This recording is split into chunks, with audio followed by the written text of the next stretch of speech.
Shiba Serena हाजिर हूँ आपके सामने फिर एक नया लेक्चर लेकर। आज जो टॉपिक हम करने जा रहे हैं वो है हड़प्पा संस्कृति कांस्य युगीन सभ्यता। ये अध्याय 4 हम कर रहे हैं। और बता दूं कि ये जो लेक्चर मैंने प्रिपेयर किया है और जो ये नोट्स प्रिपेयर किए हैं वो बेस्ड हैं संक्षिप्त इतिहास NCERT सार कक्षा 6 to 12 सहित पुस्तिका पर। और जैसा कि आपको पता है, आप अगर मेरे साथ जुड़े हुए हैं तो आपको मालूम होगा कि मैं अध्याय 4 हड़प्पा संस्कृति कांस्य युगीन सभ्यता का पार्ट 1 जो है वो पहले करवा चुकी हूँ लेक्चर 4 में। तो अगर आपने नहीं देखा है तो आप लेक्चर 4 जाके देख लें। और आज मैं उसका दूसरा भाग लेके आई हूँ आपके लिए। और आज इस सेकंड पार्ट में हमारा ये चैप्टर जो है वो कंप्लीट हो जाएगा।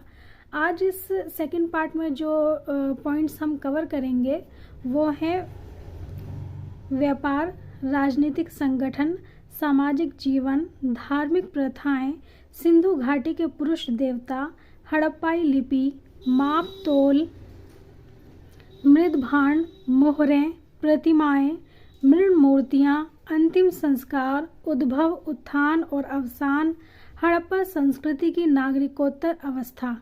ये सारे पॉइंट्स जो हैं हम आज के लेक्चर में कवर करेंगे।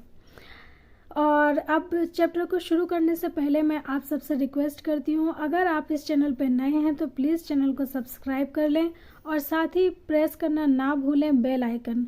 ये बहुत ज़रूरी है ताकि लेटेस्ट नोटिफिकेशंस जो हैं वो आप तक पहुँचते रहें। इसके साथ ही मैं आपसे कहूँगी कि अगर आप मेरा ये लेक्चर देख रहे हैं और किसी कॉलेज यूनिवर्सिटी में पढ़ते हैं तो प्लीज़ इसको अपने फ्रेंड्स के साथ अपने कॉलेज यूनिवर्सिटी में भी ज़रूर शेयर करें ताकि मेरी हेल्प हो सके और हम अपने इस जो पढ़ाई है, एजुकेशन है, इसको ज़्यादा से ज़्यादा लोगों तक पहुंचा सकें। ठीक है, चलिए अब मैं शुरू करती हूँ। तो सबसे पहले जो आज हम पॉइंट कवर करने वाले हैं वो है व्यापार। तो हड़प्पा लोगों का व्यापार जो है वो कैसा था, किन लोगों से था, ये हम इसमें जानेंगे। हड़प्पाई लोग सिंधु सभ्यता क्षेत्र के भीतर पत्थर, धातु और हड्डी आदि का व्यापार करते थे। तो जैसे कि उन्होंने बताया किस चीज़ का व्यापार करते थे, पत्थर, धातु, हड्डी। तो आप सोचें, ये ना सोचें कि पत्थर का क्या व्यापार होगा। पत्थर वो सिर्फ रास्ते में सड़क पे पड़ा हुआ कोई मामूली पत्थर ही नहीं होता। पत्थर बहुत सारे, बहुत कीमती पत्थर भी होते हैं तो उनका व्यापार भी होता है ना।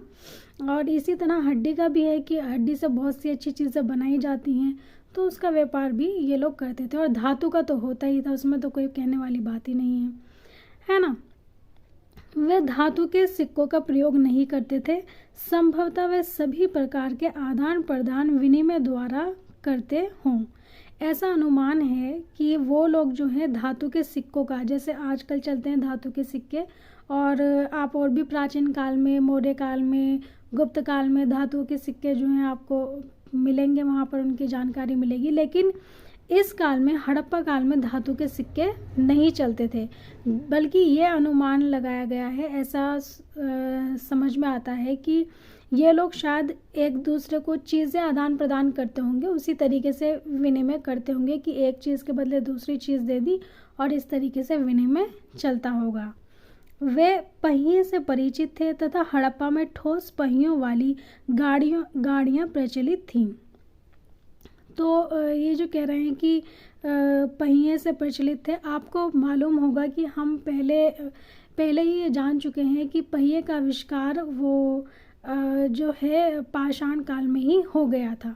तो पहिए का आविष्कार पाषाण काल में हो गया था तो हड़प्पा के काल तक आते आते गाड़ियाँ भी चलने लगी थी और यहाँ पर हमें बहुत सी ठोस पहियों वाली गाड़ियों का पता चला है, उनके प्रमाण भी हमें मिले हैं।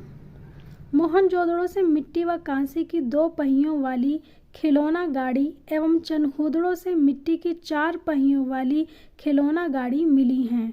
लोथल से अल्वेस्टर पत्थर का एक बड़ा पहिया व बनवाली से सड़कों पर बैलगाड़ी के पहिए का निशान मिला है। ठीक, चलिए आगे बढ़ते हैं।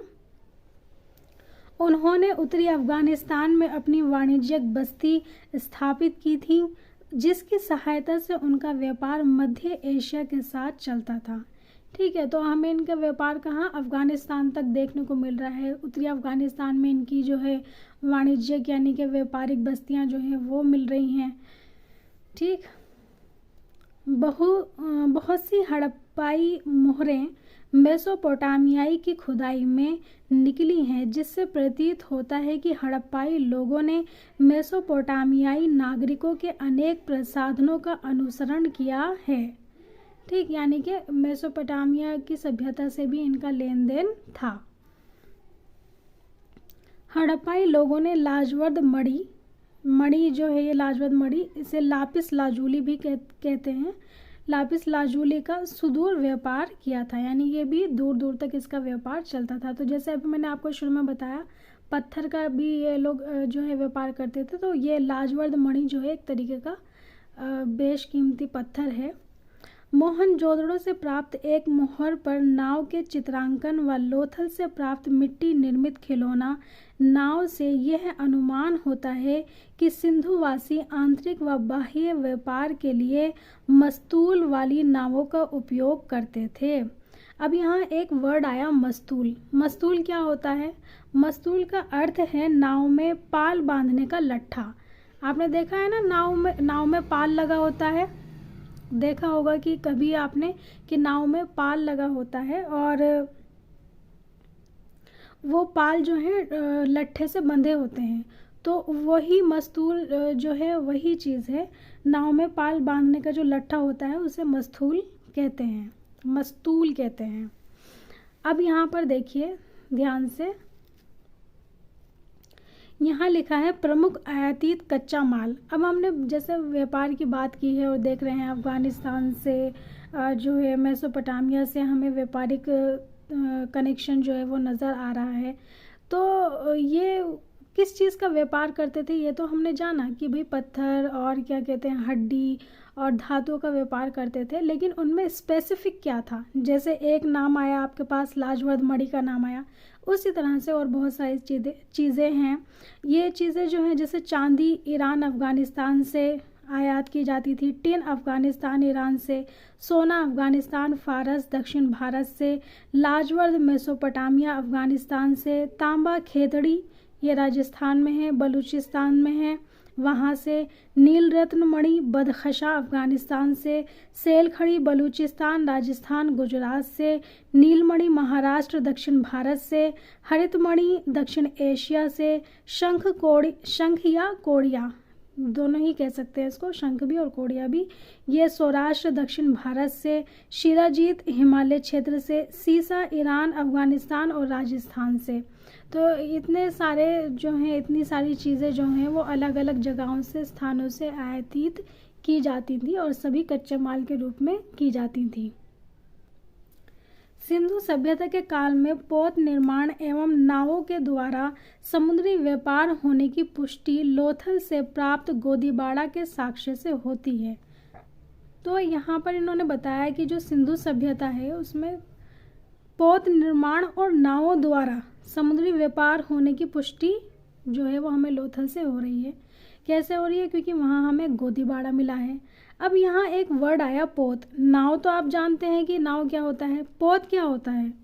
पोत का मतलब होता है जलयान। जलयान भी अगर नहीं पता है, जलयान यानी कि बड़ी नाव है ना, बड़े बड़े जहाज़ वो। तो पोत और नाव दोनों चीज़ों का उपयोग ये लोग करते थे।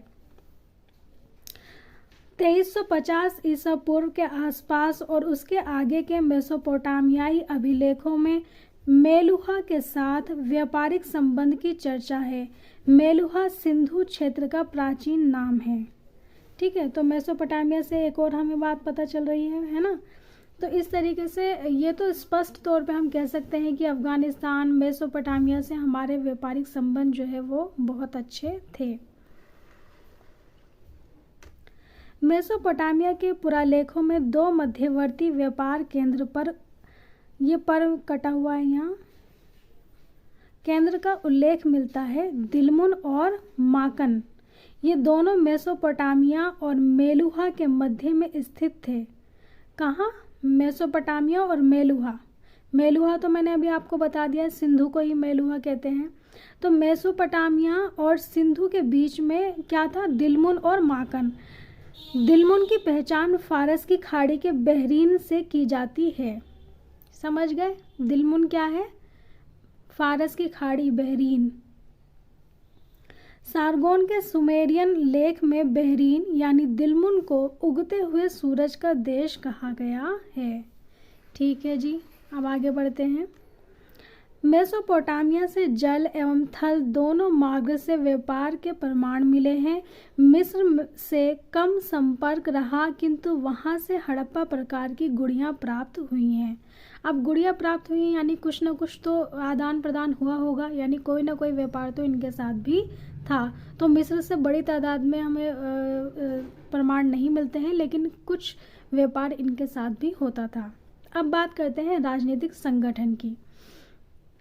हड़प्पा कालीन राजनीतिक व्यवस्था के वास्तविक स्वरूप के विषय में हमें कोई स्पष्ट जानकारी नहीं है, लेकिन हड़प्पा संस्कृति की व्यापकता एवं विकास को देखने से ऐसा लगता है कि यह सभ्यता किसी केंद्रीय शक्ति यानी सत्ता से संचालित होती थी। यानी कोई ना कोई पॉलिटिकल व्यवस्था तो यहाँ पर ज़रूर थी, ऐसा हमें लगता है, क्योंकि इतना अच्छा सिस्टम बिना किसी राजनीतिक व्यवस्था के चलना थोड़ा सा मुश्किल प्रतीत होता है। चूँकि हड़प्पावासी वाणिज्य की ओर अधिक आकर्षित थे, इसलिए माना जाता है कि संभवतः हड़प्पा सभ्यता का शासन वणिक वर्ग के हाथ में था, यानी कि व्यापारिक वर्ग के हाथ में था। हड़प्पा कालीन प्रशासन संबंधी इतिहासकारों का मत। अब हड़प्पा कालीन जो प्रशासन था उसके बारे में अलग अलग इतिहासकारों ने अपनी अपनी राय दी है। इसके ऊपर हम एक नज़र डाल लेते हैं जल्दी से। हंटर जो हैं उन्होंने क्या कहा है, हंटर कहते हैं राजतंत्रात्मक ना होकर जनतंत्रात्मक शासन था, यानी कि जन जो है, लोग जो हैं उनका शासन था, ना कि किसी राजा का। व्हीलर कहते हैं मध्यम वर्गीय जनतंत्रात्मक शासन एवं धर्म की महत्ता को स्वीकारा, है ना। तो वो क्या कह रहे हैं कि यहाँ पे जो है मध्यम वर्गीय लोग जो थे उनका शासन था, और साथ ही यहाँ पर धर्म का भी महत्व था, यानी ये लोग जो है एक प्रकार से धर्म को मानते थे। स्टुअर्ट पिगट कहते हैं पुरोहितों का शासन हड़प्पा एवं मोहनजोदड़ो का जुड़वा राजधानी माना। क्या कह रहे हैं वो कि यहाँ पर शासन जो था वो किसका था, पुरोहितों का था, पुरोहित यानी पंडित।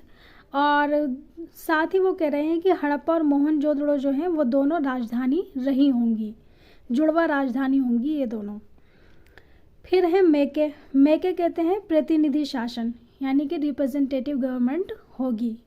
वीवी स्टुअर्ब कहते हैं गुलामों पर आधारित, कि हो सकता है बाकी लोग गुलाम हो, कुछ उनके मालिक होते हो, इस तरीके का शासन हो। लोकप्रिय विचार, ज़्यादातर लोग क्या मानते हैं, ज़्यादातर लोग मानते हैं व्यापारियों का शासन, कि यहाँ पर जो है व्यापारियों का शासन रहा होगा, ज़्यादातर लोग ऐसा मानते हैं। लोकप्रिय विचार यही है। अब बात करते हैं इनके सामाजिक जीवन की। इनका सामाजिक जीवन कैसा था। समाज की इकाई परंपरागत तौर पर परिवार थी। मातृ देवी की पूजा तथा मुहरों पर अंकित चित्र से यह परिलक्षित होता है कि हड़प्पा समाज संभवतः मातृसत्तात्मक था। ठीक है, कैसा था, मातृसत्तात्मक। और आजकल हमारा समाज कैसा है, पितृसत्तात्मक, है ना। तो पहले महिलाओं की इम्पोर्टेंस ज़्यादा थी। नगर नियोजन दुर्ग जो हमें किले मिले हैं वो कैसे हैं, नियोजित है ना, वो नगर कैसे हैं, उनका पूरी तरीके से नियोजन हुआ है। मकानों के आकार व रूपरेखा तथा शवों के दफनाने के ढंग को देखकर ऐसा प्रतीत होता है कि सैंधव समाज अनेक वर्गों जैसे पुरोहित, व्यापारी, अधिकारी, शिल्पी एवं श्रमिकों में विभाजित रहा होगा। ठीक। सैंधव सभ्यता के लोग युद्ध प्रिय कम, शांति प्रिय अधिक थे। वो हम कैसे कह सकते हैं कि वो शांति प्रिय अधिक थे, क्योंकि अगर वो लोग युद्ध प्रिय होते तो इतना विकास नहीं कर पाते, लड़ाइयाँ ही करते रहते ना, फिर वो हथियार हमें ज़्यादा मिलते, जबकि हमें ऐसा कुछ प्रमाण मिला नहीं है। सिंधु सभ्यता के निवासी शाकाहारी एवं मांसाहारी दोनों थे। भोज्य पदार्थों में गेहूं, जौ, मटर, तिल, सरसों, खजूर, तरबूज, के साथ गाय, सुअर, बकरी और मछली आदि का मांस प्रमुख रूप से प्रयोग में लाया जाता था। ठीक है, चलिए आगे बढ़ते हैं। वस्त्र सूती एवं ऊनी दोनों प्रकार के पहने जाते थे। आभूषणों का प्रयोग पुरुष एवं महिलाएं दोनों करते थे। मनोरंजन के लिए पासे का खेल, नृत्य, शिकार, पशुओं की लड़ाई आदि प्रमुख साधन थे। धार्मिक उत्सव एवं समारोह समय समय पर धूमधाम से मनाए जाते थे। ये हम कैसे कह सकते हैं कि धार्मिक उत्सव वहाँ होते थे, समारोह होते थे, क्योंकि हमें ऐसे स्थान मिले हैं बड़े बड़े जिनको देखकर लगता है कि वहाँ पर कोई धार्मिक उत्सव या बड़े समारोह जो है वो होते होंगे। अब बात करते हैं धार्मिक प्रथाएं। धार्मिक प्रथा की हड़प्पा में पकी मिट्टी की स्त्री मूर्तियां बड़ी संख्या में मिली हैं। एक मूर्ति में स्त्री के गर्भ से निकलता एक पौधा दिखाया गया है। यह संभवतः पृथ्वी देवी की प्रतिमा है तथा इसका निकट संबंध पौधों के जन्म और वृद्धि से रहा होगा। इसलिए मालूम होता है कि हड़प्पाई लोग धरती को उर्वरता यानी फर्टिलिटी की देवी समझते थे और इसकी पूजा उसी तरह करते थे जिस तरह मिस्र के लोग नील नदी की देवी आइसिस की पूजा करते थे। क्या कह रहे हैं कि मिस्र के लोग किसकी पूजा करते थे? नील नदी की देवी आइसिस की पूजा करते थे। उसे भी वो उर्वरता की देवी मानते थे, जैसे कि ये लोग यहाँ पर इस मूर्ति को मान रहे हैं उर्वरता की देवी। सिंधु घाटी के पुरुष देवता। अब हमने महिलाओं की तो बात कर ली, स्त्री की बात कर ली, पुरुष के बारे में क्या जानकारी मिलती है? पुरुष देवता को एक मोहर पर चित्रित किया गया है। उसके सिर पर 3 सींग हैं। इसमें एक योगी को ध्यान मुद्रा में एक पैर पर दूसरा पैर रखकर बैठे हुए दिखाया गया है। तो ये जो मुद्रा है, जो वो पैर पे पैर रखकर बैठे हैं, उसको पद्मासन कहते हैं। उसके चारों ओर एक हाथी, एक बाघ और एक गेंडा है। आसन के नीचे एक भैंसा है तथा पैरों के पास 2 हिरण हैं। तो इस तरीके से ये जो योगी है वो जानवरों से घिरा हुआ है और पद्मासन की मुद्रा में है। ठीक, अब धार्मिक प्रतीक चिन्ह की बात करते हैं। हमें बहुत सी चीज़ें मिली हैं जिनसे हमें कुछ पता चलता है, जैसे कि तावीज़ मिले हैं। तावीज़ भूत प्रेत से बचने के लिए, बेल शिव का वाहन, स्वास्तिक सूर्य उपासना का प्रतीक, योगी शिव योगीश्वर है ना, बकरा बलि हेतु यूज होता होगा, श्रृंग शिव का रूप, नाग पूजा हेतु, भैंसा देवता की शत्रुओं पर विजय का प्रतीक।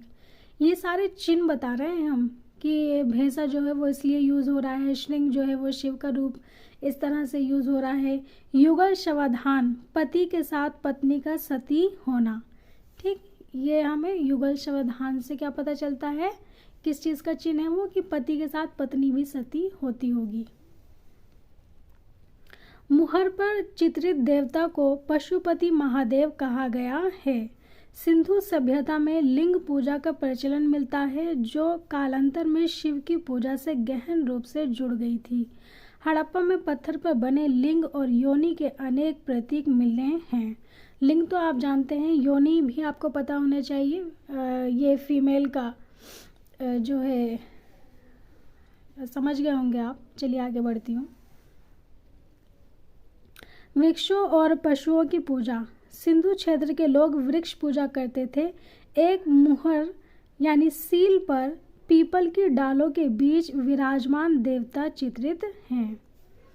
ठीक है। हड़प्पा काल में पशु पूजा का प्रचलन था। अनेक मुहरों पर पशुओं की आकृतियां अंकित हैं। इनमें सबसे महत्वपूर्ण है एक सींग वाला जानवर जिसे यूनिकॉर्न कहते हैं, जो गेंडा हो सकता है। उसके बाद कुबड़ वाला सांड है। यहाँ से गौ पूजन का प्रमाण नहीं मिला है। ये इम्पोर्टेंट बात है, ये आपको याद रखना है, क्योंकि आज जो गौ पूजा हम देखते हैं चलती है और गाय का जो इतना प्रचलन है, मतलब इतने पवित्र रूप में जिस तरीके से गाय को माना जाता है और पूजा होती है, वो हमें हड़प्पा काल में देखने को नहीं मिलता।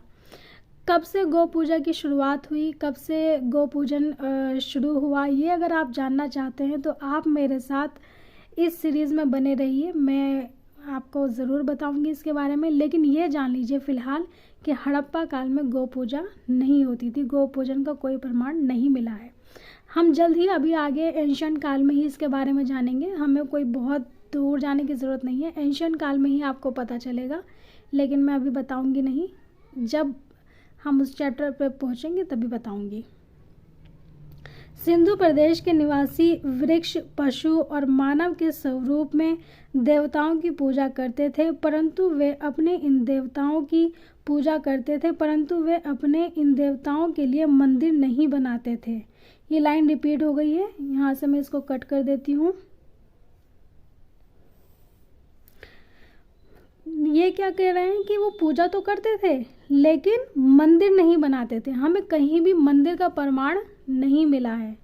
मिला है कहीं मैंने अब तक आपको किसी मंदिर के बारे में बताया? नहीं बताया, क्योंकि कोई मंदिर वो लोग बनाते ही नहीं थे। हड़प्पा लोग तावीज़ धारण करते थे। संभवतः हड़प्पाई लोग विश्वास करते थे कि भूत प्रेत उनका अनिष्ट कर सकते हैं और इसीलिए उनसे बचने के लिए तावीज़ पहनते थे। ठीक है, अब बात करते हैं, चलिए आगे बढ़ते हैं सैंधव नगर की। सैंधव नगरों की खुदाई से किसी भी मंदिर के अवशेष नहीं मिले हैं। मोहनजोदड़ो से प्राप्त मुहर पर स्वास्तिक का अंकन सूर्य पूजा का प्रतीक माना जाता है। ठीक है, तो मंदिर के कोई प्रमाण नहीं है। हिंदू धर्म में आज भी स्वास्तिक को पवित्र मांगलिक चिन्ह माना जाता है। इसे चतुर्भुज ब्रह्मा का रूप स्वीकार किया जाता है। तो हमें स्वास्तिक के प्रमाण हड़प्पा काल में मिल रहे हैं, है ना। शिवलिंग से जो आज हम देखते हैं शिवलिंग की पूजा होती है, तो लिंग के पूजा के प्रमाण जो हैं वो हमें मिल रहे हैं। तो ये सारी चीज़ें जो हैं वो हड़प्पा काल में थी और वहीं से चली आ रही हैं, अब तक मौजूद हैं, है ना। हड़प्पाई लिपि। सिंधु लिपि के विषय में सर्वप्रथम विचार व्यक्त करने वाले व्यक्ति अलेक्जेंडर कनिंघम थे। कौन थे? Alexander Cunningham.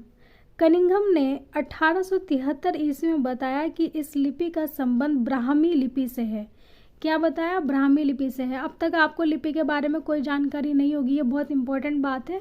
इसको कहीं पर भी लिख लीजिए और इसको अच्छी तरह याद रखिए कि अलेक्जेंडर कनिंघम ने बताया है कि ब्राह्मी लिपि से हड़प्पाई लिपि का संबंध है, सिंधु लिपि का संबंध ब्राह्मी लिपि से है। सिंधु लिपि को पढ़ने का सर्वप्रथम प्रयास 1925 ईस्वी में L.A. वेडेल ने किया था। किसने किया था? L.A. वेडेल ने किया था। ये सारी चीज़ें अपने आंसर में इंक्लूड कीजिएगा, उससे जो है आपका आंसर बहुत रिच लगेगा, हेल्दी लगेगा कि वाकई आपने कुछ पढ़ाई की है, अच्छी पढ़ाई की है ना। ये नहीं कि सिर्फ लेक्चर सुन के जो है इसे भूल जाएं, बल्कि अपने आंसर में जहाँ कहीं भी आप एग्ज़ाम देने वाले हैं इसको इंक्लूड करिए और प्रैक्टिस करिए इनको बार बार लिखने की, ताकि आप जो है एग्ज़ाम में अच्छा स्कोर कर सकें। सिर्फ नॉलेज को ले लेना, सुन लेना और यही काफ़ी नहीं होता, बल्कि उसे सुन के, उसे अच्छी तरह लिख के, बार बार प्रैक्टिस करके इतना आंसर को पक्का और मजबूत बनाया जाता है कि आप एग्ज़ाम में अच्छा स्कोर कर सकें। ठीक है,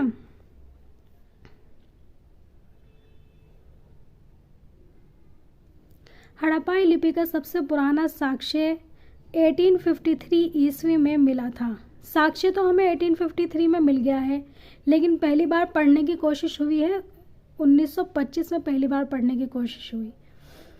1923 ईस्वी तक पूरी लिपि प्रकाश में आ गई, परंतु वह अभी तक पढ़ी नहीं जा सकी है। ये आप जानते हैं, अभी तक पढ़ी नहीं जा सकी है। लिपि ना पढ़े जाने के कारण साहित्य में हड़प्पाई लोगों का क्या योगदान रहा, कुछ नहीं कहा जा सकता, है ना। हो सकता है उनका भी साहित्य में बहुत योगदान रहा हो, लेकिन क्योंकि हम पढ़ ही नहीं पा रहे तो हम इसके बारे में कुछ नहीं कह सकते।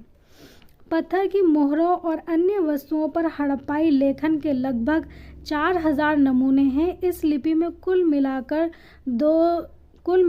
250 से 400 तक भाव चित्रात्मक यानी पिक्टोग्राफ अक्षर हैं तथा चित्र के रूप में लिखा प्रत्येक अक्षर किसी ध्वनि, भाव या वस्तु का सूचक है। इस लिपि में मछली, चिड़िया, मानवाकृति आदि के चिन्ह मिलते हैं। सिंधु लिपि के जो साक्ष्य मिले हैं उनमें अधिकांशतः दाएं से बाएं लिखे मिले हैं, जैसा कि फारसी लिपि है। ठीक, किससे मैच कर रहा है? फारसी लिपि से मैच कर रहे हैं। कुछ बाएं से दाएं लिखे मिले हैं, जैसा कि ब्राह्मी लिपि है, एवं कुछ में गौमुद्रिका लिपि का प्रयोग मिला है। गौमुद्रिका लिपि का प्रयोग कहाँ से मिला है? ये कालीबंगा से प्राप्त ठीकरे से इसके बारे में पता चला है। ठीक है। सामान्यतः माना जाता है कि सिंधु लिपि दाईं से बाईं ओर को लिखी जाती थी। सभी भारतीय लिपियां बाएं से दाएं लिखी जाती थीं। कैसे? बाएं से दाएं, लेफ्ट टू राइट। हड़प्पा लिपि वर्णात्मक नहीं बल्कि मुख्यतः चित्रलेखात्मक है। तो ये तो आप जान ही गए होंगे, कभी हर जगह जो है चित्र बने हुए मिलते हैं, यानी कि उनकी जो लिपि थी वो चित्रात्मक थी। ये तो आप जान ही गए हैं। उन्होंने जो है चित्रलेखात्मक लिपि का यूज़ किया है, ना कि वर्णात्मक, है ना, डिस्क्रिप्टिव नहीं है। अब बात करते हैं मापतोल की। मापतोल की जानकारी भी थी हड़प्पा काल के लोगों को। बाट के रूप में मनके एवं जवाहरात की बहुत सी वस्तुएं पाई गई हैं, जिनसे प्रकट होता है कि तौल में 16 या उसके आवर्तकों का व्यवहार होता था, जैसे 16, 64, 160, 320 और 640 आदि। हड़प्पाई लोगों को माप का ज्ञान था। यहाँ से ऐसे डंडे पाए गए हैं जिन पर माप के निशान लगे हुए हैं। इनमें एक डंडा कांसे का भी है। ठीक है। जैसे आप देखते हैं ना, आप कपड़े वाले की शॉप पे जाते हैं तो एक लंबा डंडा होता है 1 मीटर का, है ना, बना लेते हैं। उसी तरीके से यहाँ पे भी कुछ डंडे थे जो कि मापे हुए डंडे थे। हो सकता है उनका उससे वो कोई कपड़ा नापते हों या और कोई चीज़ें नापते हों, है ना। मोहनजोदड़ो से सीप और लोथल से हाथी दांत का बना एक स्केल मिला है। एक स्केल भी मिल गया। ठीक है जी। सुरकोटदा से तराजू का साक्ष्य मिला है। ठीक है। तो इतने सारे प्रमाण जो हैं हमें माप तोल के मिल रहे हैं, जिससे पता चलता है कि माप तोल की ठीक ठाक जानकारी उन्हें थी, क्योंकि हमें बाट भी मिल गया, है ना। अब बात करते हैं मृदभांड की। हड़प्पाई लोग कुम्हार के चाक का उपयोग करने में अधिक कुशल थे। चाक का तो आविष्कार हो गया था पाषाण काल में ही। अब ये लोग जो है चाक का उपयोग बहुत अच्छी तरह कर पा रहे हैं। हड़प्पाई मृदभांडों पर सामान्यतः वृत्त या वृक्ष की आकृतियां मिलती हैं। यहाँ वृत्त का वर्ड यूज हुआ है, वृत्त यानी सर्कल। ठीक है। मृदभांड अधिकांशतः लाल व गुलाबी रंग के थे। कैसे थे? लाल या गुलाबी रंग के थे। इन पर अलंकरण काले रंग से हुआ था। मृदभांडों पर सिंधु लिपि मिलती है। मृदभांडों पर भी सिंधु लिपि में कुछ लिखा है। लोथल से प्राप्त मृदभांड में एक वृक्ष पर मुंह में मछली पकड़े हुए एक पक्षी को दर्शाया गया है तथा नीचे एक लोमड़ी का चित्र है। यह पंचतंत्र की प्रसिद्ध कथा चालाक लोमड़ी को दर्शाता है। ठीक है। अब बात करते हैं कालीबंगा की। कालीबंगा से हमें मोहरें मिली हैं, उसके बारे में जान लेते हैं। कालीबंगा से मिली मोहरें। हड़प्पा संस्कृति की सर्वोत्तम कलाकृतियाँ उसकी मोहरें हैं। अब तक लगभग 2000 मोहरें प्राप्त हुई हैं। मोहरों पर लघु लेखों के साथ साथ एक श्रृंगी पशु, भैंस, बाघ, सांड, बकरी और हाथी की आकृतियाँ उकेरी गई हैं। मोहरों के बनाने में सर्वाधिक उपयोग सेलखड़ी यानी स्टीलाइट का यहाँ उपयोग लिखने से रह गया है। सेलखड़ी उपयोग सेलखड़ी का किया गया है। ठीक है, ठीक है। मोहरों के बनाने में सर्वाधिक उपयोग सेलखड़ी का किया गया है। ठीक।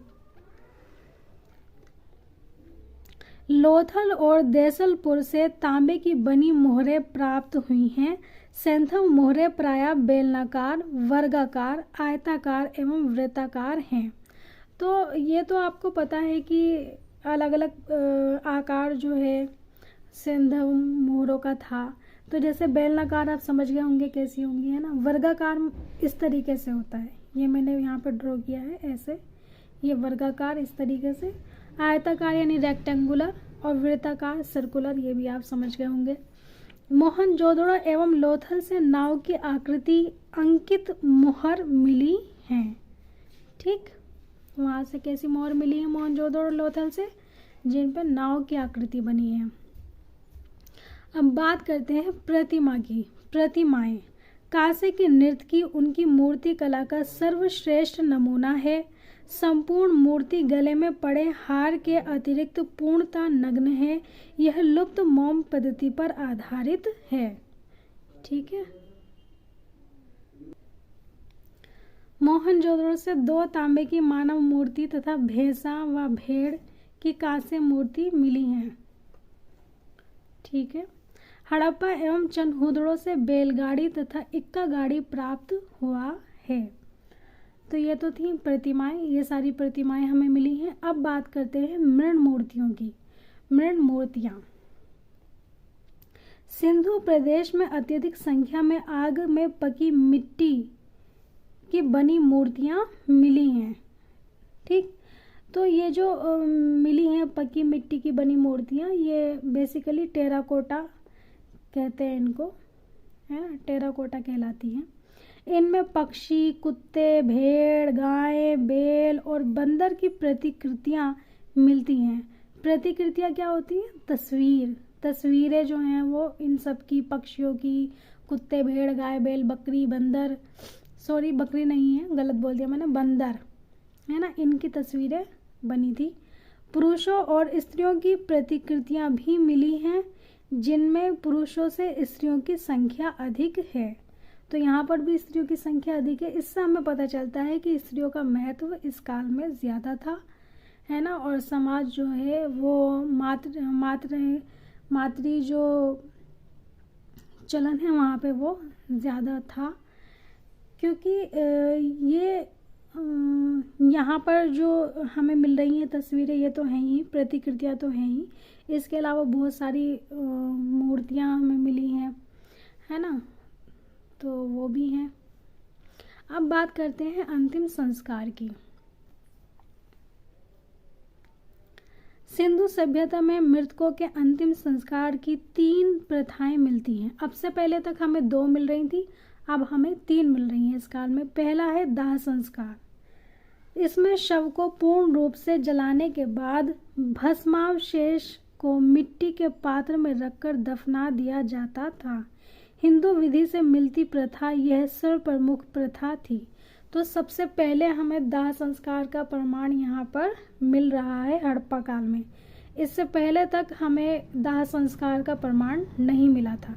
ठीक है, तो ये आप इसमें ज़रूर शामिल करिएगा अपने नोट्स में। ठीक, दूसरा है पूर्ण समाधिकरण। इसमें संपूर्ण शव को भूमि में दफना दिया जाता था। फिर है आंशिक समाधिकरण। इसमें पशु पक्षियों के खाने के बाद बचे शेष भाग को भूमि में दफना दिया जाता था। पारसी विधि से मिलती प्रथा, ऐसा पारसी लोग करते हैं ना कि पहले जानवरों के, पशु पक्षियों के खाने के लिए छोड़ देते हैं, है ना, इस तरीके से करते हैं। सामान्य मृतकों को उत्तर दक्षिण क्रम, सिर उत्तर की ओर व पैर दक्षिण की ओर में दफनाया जाता था। ज़्यादातर ऐसे ही दफनाते थे, लेकिन इसके अपवाद हड़प्पा व कालीबंगा में दक्षिण उत्तर क्रम में, लोथल में पूर्व पश्चिम क्रम में, रोपड़ में पश्चिम पूर्व क्रम में मृतकों को दफनाया जाता था। तो ज़्यादा भी अगर आपको याद ना हो तो 2 तो आप याद ही कर लेना, एक ये वाला उत्तर दक्षिण वाला, और एक अपवाद आप हड़प्पा और कालीबंगा का याद कर लेना। ठीक है, नॉलेज के लिए मैंने आपको और बता दिया। एक कब्र में एक ही व्यक्ति को दफनाया जाता था, परंतु कालीबंगा से 1 और लोथल से 3 युगल या युगम समाधिकरण शवाधान मिले हैं, जिनमें एक कब्र में 2-2 मृतक दफनाए गए हैं। ठीक, एक ही कब्र में 2-2 लोग दफन हुए मिले हैं। रोपड़ की कब्र से मालिक के साथ कुत्ते के दफनाए जाने के प्रमाण मिले हैं। लोथल की एक कब्र से मृतक के साथ बकरे को दफनाए जाने के प्रमाण मिले हैं। बकरा, इससे पहले आपने सुना नहीं होगा, है ना, बकरे के प्रमाण मिले हैं।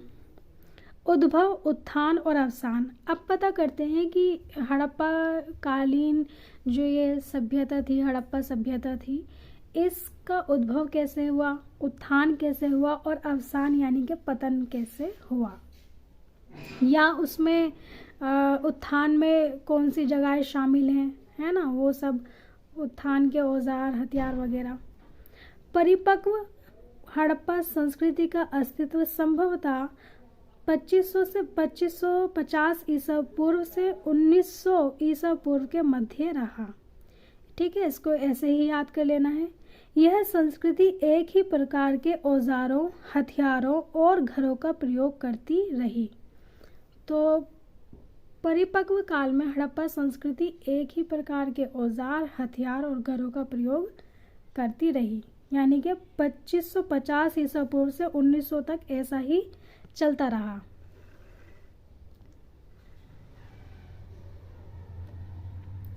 मोहनजोदड़ो की मृदभांड कला में समय समय पर परिवर्तन भी दिखाई देते हैं, लेकिन मोहनजोदड़ो की जो मृदभांड की कला है उसमें हमें कुछ परिवर्तन टाइम टाइम पर दिखते हैं। कैसे?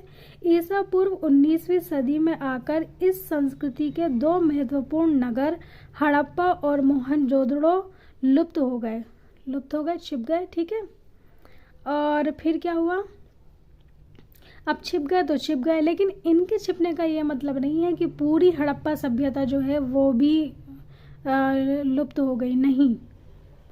अन्य स्थानों में हड़प्पा संस्कृति गुजरात, राजस्थान, हरियाणा और पश्चिमी उत्तर प्रदेश के अपने सीमांत क्षेत्रों में लंबे समय तक जीवित रही। ठीक, संभवतः सिंधु क्षेत्र में वर्षा की मात्रा 3000 ईसा पूर्व के आसपास कुछ बढ़ी और पुनः दूसरी सहस्राब्दी यानी 2000 ईसा पूर्व के आरंभ में कम हो गई। इससे खेती और पशुपालन पर दुष्प्रभाव पड़ा। ठीक, तो इससे क्या है, उसका क्या हुआ होगा? अवसान हुआ होगा। कुछ लोगों का मत है कि पड़ोस के रेगिस्तान के फैलने से मिट्टी में लवणता बढ़ गई और उर्वरता घटती गई, इसी से सिंधु सभ्यता का पतन हो गया। यानी कि रेगिस्तान जो है वो ज़्यादा फैल गया, तो हो सकता है उर्वरता कम हो गई हो और पतन हो गया हो, ऐसा कह रहे हैं। दूसरा मत ये है कि ज़मीन धंस गई और या ऊपर उड़ गई, जिससे इसमें बाढ़ का पानी जमा हो गया। ठीक है जी। फिर भूकंप के कारण सिंधु नदी की धारा परिवर्तित हो गई, जिसके फलस्वरूप मोहनजोदड़ो का पृष्ठ प्रदेश पूर्णतया नष्ट हो गया। ये भी एक मत है। ये भी मत है कि हड़प्पा संस्कृति को आर्यों ने नष्ट कर दिया, परंतु इसके साक्ष्य बहुत कम हैं। तो कुछ इतिहासकारों ने ऐसा माना है कि हो सकता है इनको जो है नष्ट कर दिया हो, है ना, आर्यों ने, लेकिन ज़्यादा प्रमाण हमें इसके नहीं मिले हैं। हो सकता है किसी काल में, किसी वक्त में अगर इसकी लिपि पढ़ी गई तब हमें कुछ जानकारी मिल सकती है। सिंधु सभ्यता के पतन में इतिहासकारों का मत, अभी तक तो मैंने आपको जनरल बता दिया कि भाई हो सकता है भूकंप आया हो, या हो सकता है रेगिस्तान बढ़ गया हो, है ना, मिट्टी में लवणता जो है वो बढ़ गई हो, उर्वरता कम हो गई हो, तो इस तरह की चीज़ें मैंने आपको बताई। अब मैं आपको बताती हूँ इतिहासकारों के मत के अनुसार कि इतिहासकार कौन से क्या कहते हैं, कैसे इस सभ्यता का पतन हुआ। गार्डन चाइल्ड व व्हीलर, सिंधु सभ्यता विदेशी आक्रमण व आर्यों के आक्रमण से नष्ट हुई। कैसे? कोई लोग होंगे जो विदेश के होंगे, उन्होंने यहाँ पे हमला कर दिया, विदेशी आक्रमण हो गया और आर्यों के आक्रमण से ये नष्ट हुई। आर्य वगैरह ने इन पे आके हमला कर दिया और ये नष्ट हो गई। जॉन मार्शल कहते हैं इस सभ्यता के विनाश के लिए भूकंप उत्तरदायी था। प्रशासनिक शिथिलता के कारण इस सभ्यता का विनाश हुआ। शिथिलता यानी कि ढीलापन, प्रशासनिक तौर पे ढीले लोग थे, उसकी वजह से जो है इनका पतन हो गया सभ्यता का। अर्नेस्ट मेके जॉन मार्शल कहते हैं सिंधु सभ्यता बाढ़ के कारण नष्ट हुई। फेयर सर्विस ये कहते हैं संसाधन में कमी, वनों का कटाव, एवं परिस्थिति की असंतुलन पतन का कारण था। ये ऐसा क्यों कह रहे हैं? ऐसा इसलिए कह रहे हैं कि बहुत बड़ी तादाद में इन लोगों ने पकी ईंटों का प्रयोग किया।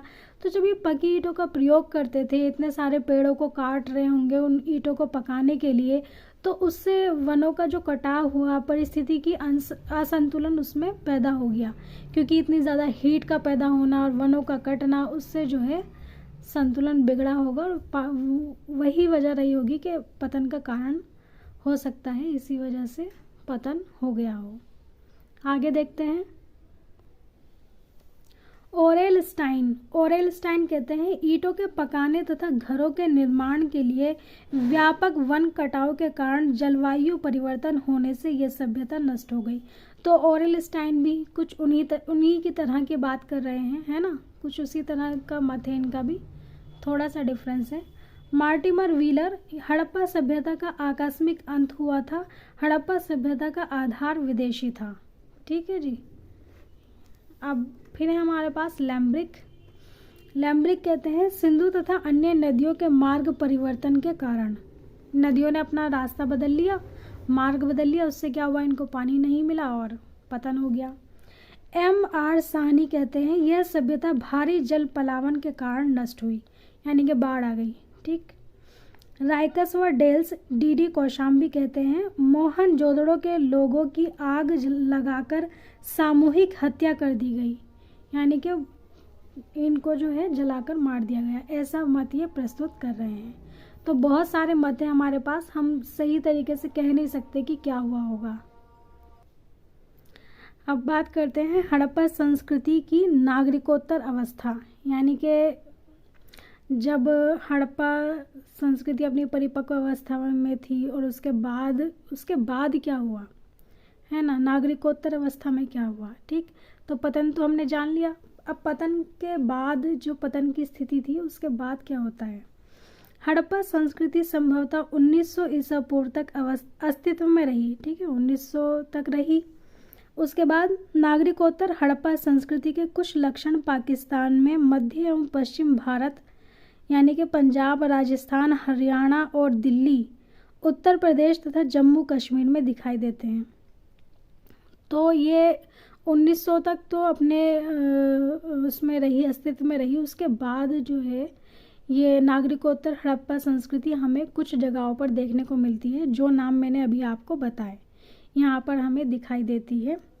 इनका काल संभवतः 1900 ईसा पूर्व से 1200 ईसा पूर्व तक हो सकता है। ये जो नागरिकोत्तर हड़प्पा संस्कृति का टाइम है ये 1900 से 1200 के आसपास ये हो सकता है। ठीक। हड़प्पा संस्कृति की नागरिकोत्तर अवस्था को उप सिंधु संस्कृति कहते हैं। क्या कहते हैं? उप सिंधु संस्कृति।